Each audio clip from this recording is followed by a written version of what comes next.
Hi ಎಲ್ಲರಿಗೂ welcome back to ಸ್ವಾತಿಸ್ ಒಗ್ಗರಣೆ ಡಬ್ಬಿ. ನಾನು ನಿಮ್ಮ ಸ್ವಾತಿ. ಇವತ್ತು ನಾನು ಸಿಂಪಲ್ ಆದ ಮಾವಿನಕಾಯಿ ರಸಮ್ನ ತೋರಿಸ್ತಾ ಇದ್ದೀನಿ. ಈ ಸಮ್ಮರಲ್ಲಿ ನಾವು ರೆಗ್ಯುಲರ್ ಆಗಿ ಮಾಡೋ ರಸಮ್ ಅಲ್ಲದೆ ಈ ಮಾವಿನಕಾಯಿ ರಸಮ್ನ ಮಾಡಿ ನೋಡಿ. ಉಪ್ಪು, ಹುಳಿ, ಖಾರ ಹಾಗೆ ಪೆಪ್ಪರ್ ಕಾಂಬಿನೇಷನಲ್ಲಿ ಈ ರೆಸಿಪಿನ ಒಂದ್ಸರಿ ಟ್ರೈ ಮಾಡಿ. ಬಿಸಿ ಬಿಸಿ ಅನ್ನಕ್ಕೆ ಈ ರಸಮ್ನ ಹಾಕ್ಕೊಂಡು ಪಕ್ಕದಲ್ಲೇ ಹಪ್ಪಳ ಹಾಕ್ಕೊಂಡು ತಿಂದರೆ ಇವೆರಡರ ಕಾಂಬಿನೇಷನ್ ಸರಿ ಹೋಗುತ್ತೆ. ಲೇಟ್ ಮಾಡದೆ ಪ್ರೋಸೆಸ್ ನೋಡೋಣ.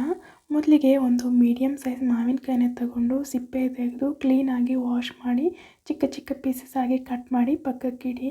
ನಂತರ ಒಂದು ಮಿಕ್ಸಿ ಜಾರ್ ತಗೊಂಡು 1 ಟೀ ಸ್ಪೂನ್ ಕಾಳು ಮೆಣಸನ್ನು ಹಾಕ್ಕೊಡಿ. ಈ ಕಾಳು ಮೆಣಸನ್ನು ಮೊದಲು ನಾವು ಬ್ಲೆಂಡ್ ಮಾಡ್ಕೊಬೇಕು. ಈ ರೀತಿ ಮೆತ್ತಗೆ ಗ್ರೈಂಡ್ ಮಾಡಿದ ನಂತರ ಇದರಲ್ಲೇ ಅರ್ಧ ಇಂಚು ಶುಂಠಿ ಹಾಗೆಯೇ 4 ರಿಂದ 6 ಬೆಳ್ಳುಳ್ಳಿ ಎಸಳನ್ನು ಸಿಪ್ಪೆ ತೆಗೆದು ಹಾಕಿ ಲೈಟಾಗಿ ಹೀಗೆ ಕ್ರಷ್ ಮಾಡಿದ ಹಾಗೆ ಬ್ಲೆಂಡ್ ಮಾಡಿಕೊಂಡು ಒಂದು ಬೌಲ್ಗೆ ಹಾಕಿ ಇಟ್ಕೊಳ್ಳಿ. ನಂತರ ಅದೇ ಮಿಕ್ಸಿ ಜಾರ್ಗೆ ನಾವು ಚಿಕ್ಕದಾಗಿ ಕಟ್ ಮಾಡಿಟ್ಕೊಂಡಿದ್ದ ಮಾವಿನಕಾಯಿನ ಹಾಕ್ಕೊಂಡು ಇದರಲ್ಲೇ ರುಚಿಗೆ ತಕ್ಕಷ್ಟು ಕಲ್ಲುಪ್ಪು ಹಾಗೆಯೇ 1/4 ಟೀ ಸ್ಪೂನ್ವರೆಗೆ ಅರಿಶಿಣ ಹಾಕ್ಕೊಂಡು ಸ್ವಲ್ಪ ನೀರು ಹಾಕಿ ಫೈನ್ ಪೇಸ್ಟ್ ರೀತಿ ಗ್ರೈಂಡ್ ಮಾಡ್ಕೊಳ್ಳಿ. ಸ್ವಲ್ಪ ತರಿ ಇದ್ದರೂ ಪರವಾಗಿಲ್ಲ.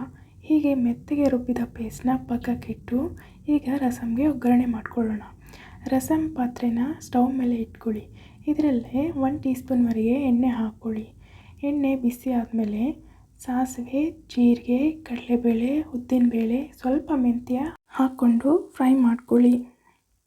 ಹಾಗೆಯೇ 2 ಒಣಮೆಣಸಿನಕಾಯಿ ಹಾಕಿ ಮತ್ತು ಕರಿಬೇವಿನ ಸೊಪ್ಪನ್ನು ಹಾಕಿ ಇದನ್ನೆಲ್ಲ ಲೈಟಾಗಿ ಫ್ರೈ ಮಾಡ್ಕೊಳ್ಳಿ.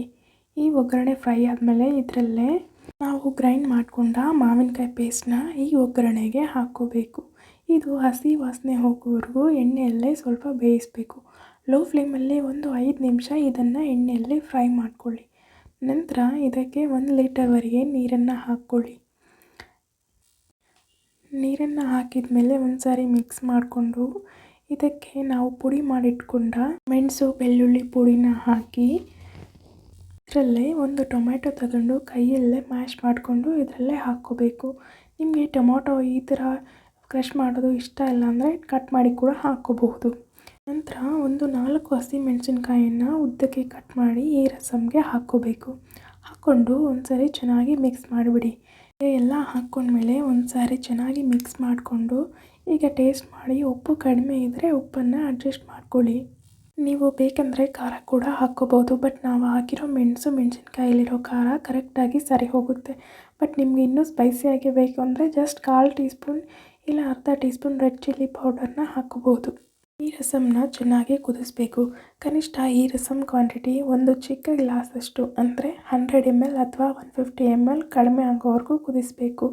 ರಸ ಈ ರೀತಿ ಚೆನ್ನಾಗಿ ಕುದಿಸಿದ ನಂತರ ಇದಕ್ಕೀಗ 1 ಟೇಬಲ್ ಸ್ಪೂನ್ ಬೆಲ್ಲನ ಹಾಕ್ಕೊಳ್ಳಿ. ಬೆಲ್ಲ ಹಾಕ್ಕೊಳ್ಳೋದ್ರಿಂದ ರಸಮ್ ಟೇಸ್ಟ್ ಚೆನ್ನಾಗಿ ಬ್ಯಾಲೆನ್ಸ್ ಆಗುತ್ತೆ. ಉಪ್ಪು, ಹುಳಿ, ಖಾರ ಹಾಗೆ ಪೆಪ್ಪರ್ ಕಾಂಬಿನೇಷನಲ್ಲಿ ಈ ಬೆಲ್ಲ ಕೂಡ ಹಾಕ್ಕೊಂಡ್ರೆ ಹೆಲ್ತ್ಗೆ ಒಳ್ಳೆಯದು. ಬೆಲ್ಲನ ಹಾಕಿದ ಮೇಲೆ ಮಿಕ್ಸ್ ಮಾಡಿ ಲೋ ಫ್ಲೇಮಲ್ಲಿ ಒಂದು 5 ನಿಮಿಷ ಇದನ್ನು ಕುದಿಸಿ ಸ್ಟವ್ ಆಫ್ ಮಾಡಿ ಸಣ್ಣಗೆ ಕಟ್ ಮಾಡಿದ ಕೊತ್ತಂಬರಿ ಸೊಪ್ಪನ್ನು ಹಾಕಿ ಸರ್ವ್ ಮಾಡ್ಕೋಬೋದು. ಬಿಸಿ ಬಿಸಿ ಅನ್ನಕ್ಕೆ ಈ ರಸಮ್ನ ಹಾಕ್ಕೊಂಡು ಪಕ್ಕದಲ್ಲೇ ಹಪ್ಪಳ ಹಾಕ್ಕೊಂಡು ತಿಂದರೆ ಇವೆರಡರ ಕಾಂಬಿನೇಷನ್ ಸರಿ ಹೋಗುತ್ತೆ. ಬೇರೆ ಸೊಪ್ಪು, ಪಲ್ಯ, ಸಾಂಬಾರು ಏನೂ ಬೇಕಿಲ್ಲ. ಬರೀ ರಸಮ್ ರೈಸ್ ಕೂಡ ತಿನ್ನಬಹುದು. ಹೀಗೆ ಮಾವಿನಕಾಯಿ ರಸಮ್ ಮಾಡ್ಕೊಳ್ಳೋದು ತುಂಬಾ ಈಸಿ. ಜಾಸ್ತಿ ಪ್ರೋಸೆಸ್ ಇರಲ್ಲ, ಟೇಸ್ಟ್ ಚೆನ್ನಾಗಿರುತ್ತೆ, ಹಾಗೆಯೇ ಹೆಲ್ತ್ಗೆ ಕೂಡ ಒಳ್ಳೆಯದು. ಈ ರೆಸಿಪಿನ ಒಂದ್ಸರಿ ಟ್ರೈ ಮಾಡಿ ನಿಮಗೆ ಹೇಗೆ ಬಂತು ಅಂತ ಕಾಮೆಂಟಲ್ಲಿ ಹೇಳೋದನ್ನ ಮರಿಬೇಡಿ. ಹಾಗೆಯೇ ಹೊಸದಾಗಿ ನನ್ನ ಚಾನಲ್ ನೋಡ್ತಾ ಇದ್ದರೆ ನನ್ನ ಚಾನಲ್ನ ಸಬ್ಸ್ಕ್ರೈಬ್ ಮಾಡಿಕೊಂಡು ಫ್ರೆಂಡ್ಸ್ ಆ್ಯಂಡ್ ಫ್ಯಾಮಿಲಿಗೆ ಶೇರ್ ಮಾಡಿ.